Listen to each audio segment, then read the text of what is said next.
रात के 9 बज रहे थे। सास और ननद अमृता को देख रही थी और अमृता उनकी आंखों में देखकर डर से थर-थर काँप रही थी। उसकी सास चिल्ला कर बोली, तुम्हारी हिम्मत कैसे हुई मेरे ही घर में ऐसा कुछ काम करने की? 4 दिन भी नहीं हुए हैं मेरे घर में आकर तुम्हें, और खुद को मालकिन समझने लगी क्या? आने दो मेरे बेटे को। तुम्हारे हाथ पैर तोड़ने के लिए नहीं कहा तो मेरा नाम भी सुनैना नहीं। आज क्या हुआ क्या पता। सास जितनी निर्दयी थी उतना ही निर्दयी अपने बेटे को भी कर दिया था। हर एक नई दुल्हन अपने पति के घर आने के लिए राह देखती है, पर अमृता, वह तो उसके पति की राह भी कभी नहीं देखती थी, क्योंकि वह अपने पति से बहुत डरती थी। मन ही मन में भगवान का जाप जप रही थी कि उसका पति आज घर पर आए ही नहीं। पर जब तक उसका पति घर पर नहीं आता था, उसकी सास उसे खाने को नहीं देती थी। उसकी सास इतनी निर्दयी थी कि उसने रसोई घर को ताला लगा रखा था। ऐसा क्या हुआ था कि सुनैना अमृता को ऐसे प्रकार का दुख दे रही थी?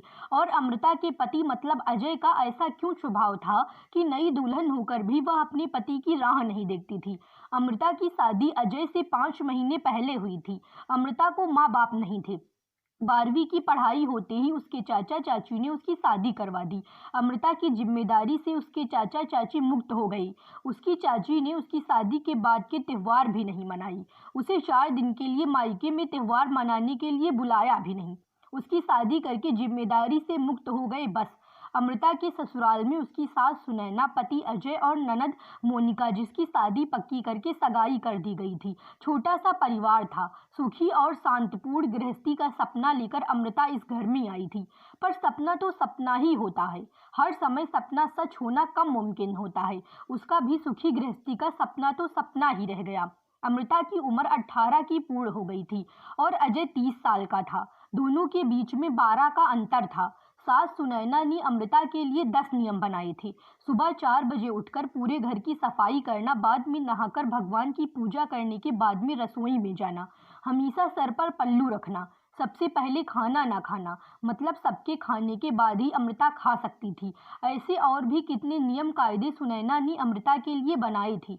अमृता को यह नियम पालन करने ही पड़ते थे, पर अभी उम्र ही क्या थी उसकी। उस वक्त उसके हाथ से अगर भूल हो भी जाती तो उसका पति या उसकी सास या फिर उसकी ननद उसे सजा देते ही थे। उसे मारने की भी कोई कमी नहीं रखते थे। उससे 5 साल बड़ी ननद मोनिका उस पर हाथ उठाने के लिए आगे पीछे भी नहीं सोचती थी। शादी को 10-12 दिन ही हुए थे। हर रोज अजय 8 बजे तक आ जाता था, पर उस दिन 10 बज गए थे तब भी अजय नहीं आया था। अमृता को बहुत जोर की भूख लगी थी। उसने खुद के लिए थाली बनाई और रसोई में खाने के लिए बैठी। अभी पहला ही निवाला मुंह में डाल रही थी कि तभी उसकी सास ने देख लिया। उस पर उसकी सास बहुत चिल्लाई। वो अमृता से सहन नहीं हुआ। तभी अमृता बोली, वह अभी तक नहीं आए, मुझे बहुत भूख लगी थी इसलिए खाने के लिए बैठी। सास कुछ बोलने वाली ही थी तभी मोनिका आगे आई और अमृता को चाटा मार दिया। तुम्हारी हिम्मत कैसे हुई मेरी माँ के सामने बोलने की? तुम्हारे घर में तुम्हें खाना नहीं मिलता था क्या? मेरा भाई तुम्हारा पति है, उसकी राह नहीं देख सकती थी क्या? अरे औरतें अपने पति के लिए क्या क्या नहीं करती। उतने में सास बोली, रहने दे मोनिका, क्यों इसको संस्कार सिखा रही हो? माँ बाप तो रहे नहीं और चाचा चाची ने ऐसी लड़की हमारे पल्ले बांध दी। रहने दे, तू चल बाहर, मैं रसोई में ताला लगा देती हूँ। और उसे रसोई से बाहर ढकेल कर ताला लगा दिया। अमृता आंखों में आंसू लेकर बस देखती ही रह गई। 11:30 बजे अजय घर आया। तभी सुनैना और मोनिका ने मिर्च मसाला लगाकर अमृता के खिलाफ अजय को भड़काया। वह तो माँ का भक्त ही था। इतना ही सुनकर उसने गुस्से में आकर अमृता को थप्पड़ मारा। उसे उस दिन खाना भी नहीं मिला। अभी आज की ही बात ले लो। अमृता रसोई घर में खाना बनाकर सुनैना और मोनिका को खाना दे रही थी। दोनों हाल में टीवी देखते देखते खाना खा रही थी और इधर अमृता एक एक गरम गरम रोटी उनको परोस रही थी। आज सुबह अमृता को सिर्फ एक ही रोटी उसके सास ने खाने को दी थी। अमृता को बहुत जोर की भूख लगी थी, पर अजय तो 10 बजे के पहले आने वाला नहीं था। पर अमृता को भूख सहन नहीं हो रही थी। सास और मोनिका खाना खाने के बाद रसोई घर को ताला लगाने से पहले अमृता ने जल्दी से रोटी अपने पल्लू में बांध कर रख ली। जब माँ बेटी खाना खाने के बाद उन्होंने अमृता को बाहर निकालकर रसोई घर पर ताला लगा दिया और दोनों उनके रूम में आराम करने के लिए निकल गई। उसने पल्लू में बंधी हुई रोटी निकाली और रोटी वैसे ही बिना सब्जी के खाने लगी। रोटी खाते खाते उसकी आंखों से आंसू बह रहे थे। उसका स्वाभिमान इस बात के लिए रजामंदी नहीं दे रहा था, लेकिन क्या करे, यह भी उसे समझ आ रहा था। ठीक उसी समय सुनैना कोई काम के लिए उधर आई और उसने अमृता को रोटी खाते हुए देख लिया। बस फिर क्या होगा, तमाशा चालू हो गया और उस वजह से अमृता भगवान से प्रार्थना कर रही थी कि अजय घर पर आए ही नहीं। क्या पता आज वो क्या करेगा। शादी के बाद इनके ही सामने खाना खाया था, तब भी थप्पड़ मारा था, पर आज तो रोटी चुरा कर खा रही थी। थोड़ी देर बाद अजय घर पर आया तो अमृता का दिल जोर जोर से धड़कने लगा। डर के मारे पसीने से भीग गई। कुछ ही मिनटों बाद अचानक से अजय का जोर से आवाज आया, अमृता जल्दी बाहर आओ। अमृता डरकर थर थर कांपते हुए बाहर आई। देखा तो सास अभी भी शेर की तरह उसकी तरफ देखकर घुर्रा रही थी। मोनिका भी मन ही मन में मुस्कुराकर देख रही थी और अजय उसकी आंखें खून की जैसे गुस्से से लाल हो गई थी। जैसे ही अमृता अजय के सामने आई, उसने उसके बालों को पकड़कर जोर से ढकेल दिया। आहा! अमृता बहुत जोर से चिल्लाई, तेरी इतनी हिम्मत हुई कि तू अपने ही घर में चोरी करती है? रुक, तुझे तो मैं अभी दिखाता हूँ। बोलते बोलते अजय ने अपनी कमर का बेल्ट निकाला और अमृता को मारने लगा। अमृता जोर जोर से रोते हुए, दर्द से चिल्लाते हुए उससे माफी मांग रही थी, पर उसके पति को और घर में रहने वाली 2 औरतों को उस पर दया ही नहीं आई। अमृता को सहन नहीं हो रहा था, तभी उसने अजय को धक्का दिया और घर के बाहर भागने लगी।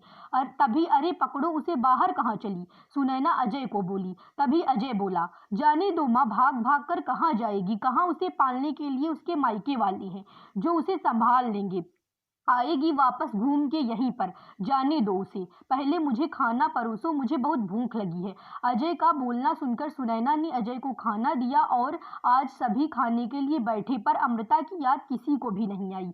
बाद में थोड़ी देर बाद अमृता घर में आई। उसे देखकर तीनों राक्षस जैसे हंसते हंसते उसके सामने खड़े हुए। आ गई क्या वापस महारानी? क्या हुआ, मायके वालों ने घर में नहीं लिया? सुनैना ने उसे टोंट मारा। तभी अजय उसे बोला, जब तक तुम मेरे पैरों पर अपनी नाक नहीं रगड़ती तब तक मैं तुम्हें घर के अंदर आने ही नहीं दूंगा। मुझे धक्का देकर चली गई थी ना? हाँ भैया, इतनी जल्दी से माफ मत करना। अब अगर इसे माफ किया ना तो कल यह सिर पर चढ़कर नाचने लगेगी। ऐसी लड़की का क्या भरोसा? अरे भरोसा तो अभी हमें तुम पर भी नहीं हो रहा है। जो अपनी भाभी का सम्मान नहीं कर सकती, वह लड़की हमारे घर का क्या मान बढ़ाएगी? अचानक अमृता की पीठ के पीछे से मोनिका के होने वाले ससुर की आवाज आई और वह अंदर आई। उन्हें देखते ही तीनों के चेहरे का रंग ही उड़ गया। अरे समधी जी, आप कब आई? सुनैना साड़ी ठीक करके माथे पर पल्लू लेकर बोलने लगी। उसी वक्त आया जिस वक्त आपकी बहू रास्ते से डरकर इधर से उधर भाग रही थी। अच्छा हुआ, अभी से ही तुम्हारा असली चेहरा हमें दिख गया। मैं नहीं आया तो हमारे घर की बर्बादी ही हो गई होती। अगर ऐसी बहू हमारे घर आई होती तो? मोनिका के होने वाले ससुर उसकी तरफ हाथ दिखाकर बोले। नहीं नहीं, आपको कोई गलत फहमी हो गई है पापा, आप अंदर तो आइए, मैं आपको सब समझाती हूँ। मोनिका ऐसे बोली तो उसके ससुर बोले, कौन से पापा? किसके पापा? माफ करो, हमें अब आपके साथ कोई भी रिश्ता नहीं करना, और जो आपको समझाना है ना वो बाहर खड़े पुलिस को। अचानक पीठ के पीछे से पुलिस अंदर आई। पुलिस को देखकर उन तीनों की बोलती ही बंद हो गई। क्या बोली कुछ समझ ही नहीं आ रहा था। तभी सुनैना नरम आवाज से अमृता को बोली, अरे बहू, छोटी बात पर कोई पुलिस को बुलाता है क्या? छोटी सी गलत फहमी हो गई है ना, और ऐसी छोटी बड़ी परीक्षा हर एक औरत को शादी के बाद देनी ही पड़ती है, और यह तो तुम्हारा ससुराल है ना। ससुराल वालों का मान रखना तो तुम्हारा कर्तव्य है बेटा। माफ कीजिए सासू जी, मुझे ऐसी परीक्षा देने का कोई शौक नहीं है। मैंने शादी थप्पड़ खाने के लिए नहीं की थी, और यह ऐसा कैसा ससुराल जहां मुझे रोटी भी चुरा कर खानी पड़ती है। आपने मुझे कमजोर समझा था क्या? मेरा मायका नहीं है पर मैं कमजोर नहीं हूँ। अभी यही संस्कार अपने बच्चों को जेल में देना। अंत में पुलिस ने उन तीनों को पकड़कर जेल के अंदर डाला। मोनिका की ससुराल वालों ने शादी तोड़ दी और अमृता को एक स्वयं सेवक संस्था ने आगे जाने का मार्ग दिखाया।